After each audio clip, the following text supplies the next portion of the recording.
Olá! As palavras que nós escolhemos usar não servem apenas para descrever o mundo.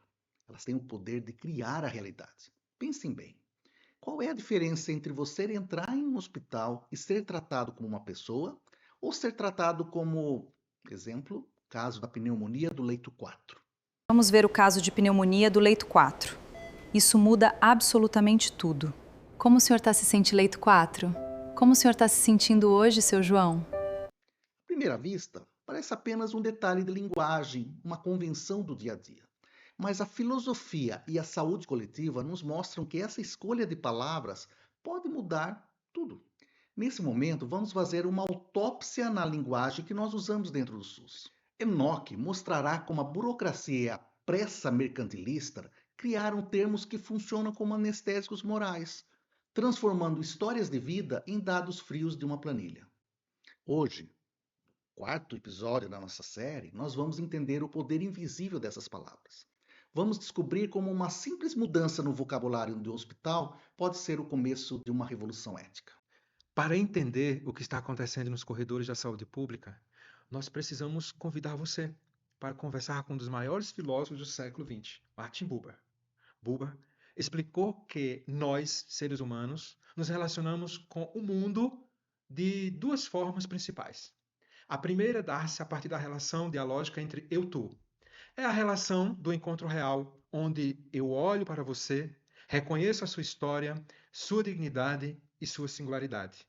É uma relação de pessoa para pessoa. A segunda é a relação eu-isso. É a relação de utilidade, de modo que o outro não é um ser humano completo, mas um objeto, uma ferramenta, uma engrenagem. O diagnóstico que trazemos da saúde pública é que, dia após dia, o SUS transborda-se na lógica do eu-isso.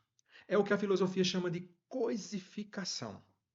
Quando as engrenagens burocráticas priorizam apenas as metas quantitativas, o sistema treina os trabalhadores para operarem no modo eu-isso. A pessoa assistida vira o usuário, o número da ficha, o procedimento X, Y, Z.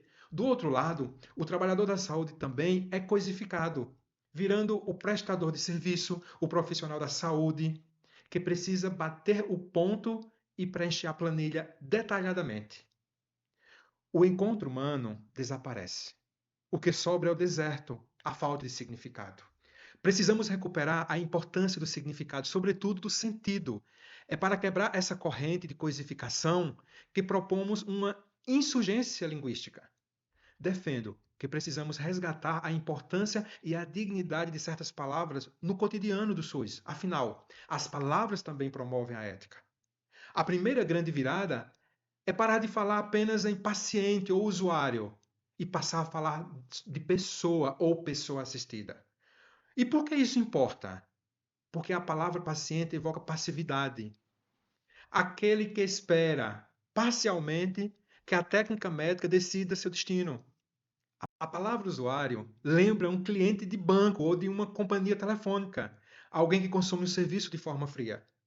E nenhuma pessoa que é assistida pelo serviço público de saúde deve ser tratado assim. Ele é pertencente do serviço. Mas quando nós chamamos alguém de pessoa, nós estamos resgatando a sua holisticidade.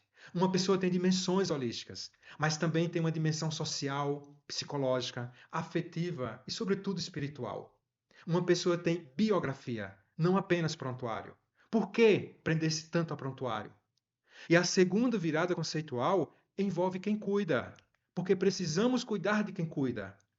E a segunda virada conceitual envolve quem cuida, porque quem cuida precisa ser cuidado, preferindo o termo trabalhador ou trabalhador da saúde, em vez de apenas profissional ou profissional de recursos humanos ou prestador de serviço. Vejam, recurso humano é o ápice da linguagem mercantilista, que o ser humano, no mesmo nível do orçamento ou do estoque de medicamentos, é posto. Trabalhador da saúde envolve a dimensão política, a dignidade do trabalho e o pertencimento social. O SUS não é feito de robôs corporativos, mas sim de trabalhadores que vendem sua força de trabalho para sustentar a vida coletiva. O trabalho é digno e isso faz o homem. Substituir essas palavras significa ressignificar o lexo do senso comum do serviço público de saúde. Além disso, resgata o caráter humano e ético da comunicação. O diálogo humanizado edifica o SUS.